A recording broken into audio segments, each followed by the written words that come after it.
The coronavirus continues to spread around the U.S. at an alarming rate.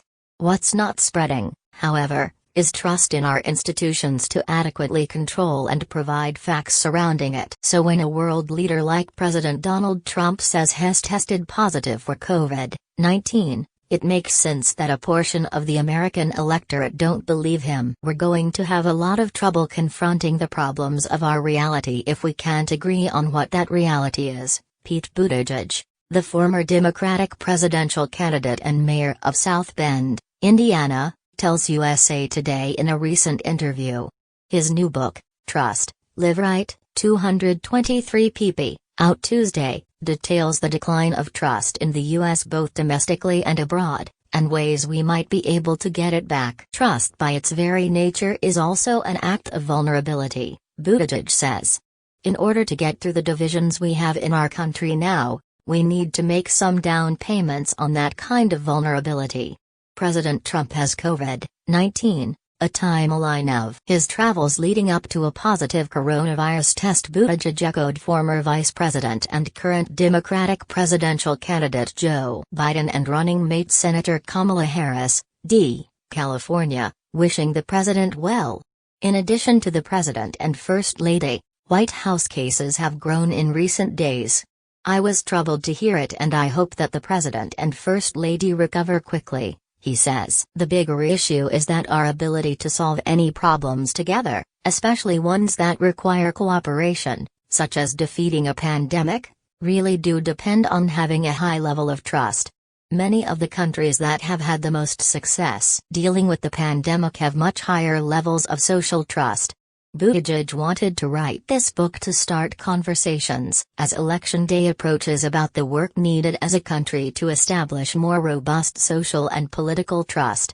Trump's positive case could mean some people will take this virus more seriously after seeing that, literally, no one, even the most powerful person in the country, is immune, Buttigieg says. And if that motivates some people to pay closer attention to safety guidelines, or public health warning, then maybe that response can do some good. In the book, Buttigieg alludes to a potentially fraught transition of power should Trump lose the election. Like denouncing white supremacy, it should be the easiest question in the world to answer because there's only one answer that's acceptable, Buttigieg tells USA Today. And that is that, of course, the president, and every presidential candidate, should be committed to that peaceful transfer of power. First Lady update: Melania Trump will continue to rest at White House, thankful for prayers' support as far as tangible solutions to improve trust, Buttigieg suggests in his book Fairer Tax Rates and the Formation of a Truth and Reconciliation Commission, i.e. what South Africa did when ending the apartheid regime, to help the country grapple with its demons. This could include one on systemic racism. Buttigieg also details a June 2019 incident in South Bend where a white police officer shot Eric Logan, a black man, who later died.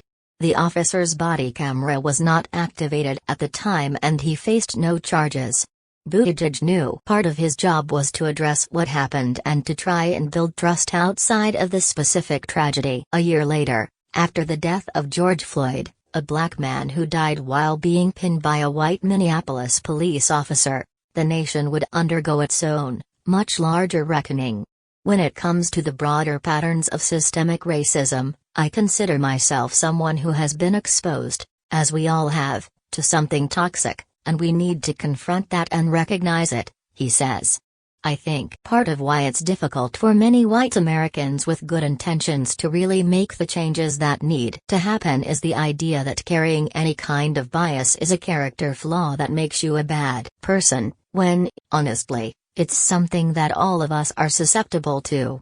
He says white Americans must realize they've been operating in a world where whiteness is the default. I know that, as simply by virtue of being a white American, I lack perspective on the lived experience of those who have been treated worse because of the color of their skin, he says.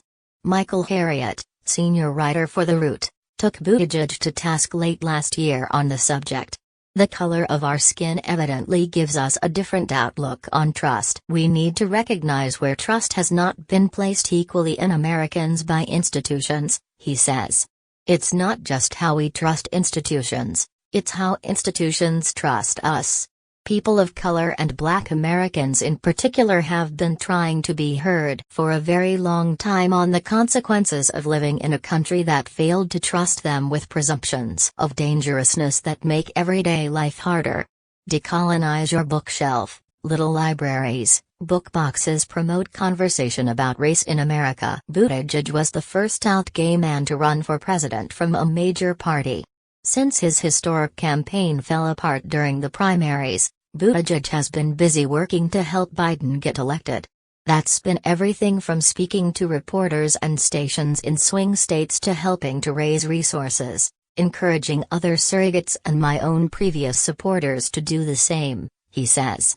And as much as might be possible safely, perhaps some travel in the home stretch too. Buttigieg's husband Chasten Buttigieg told USA Today in August that the pair are exploring the possibility of starting a family, which he noted was a confusing process but one they're excited about. But will he run for president again? I don't know. I learned a lot about the country, about myself running, and am proud of the campaign we ran, but also really proud to be helping Biden and Harris to the best of my ability, he says. We'll see where things go from here. But as painful and dark as 2020 has been, I still believe this could be remembered as a hinge point that brought us to a better future. For more from Chasten Buttigieg talks Biden, quarantine and new memoir. I work on my emotional recovery daily, Mariah Carey reveals true vulnerability in new memoir.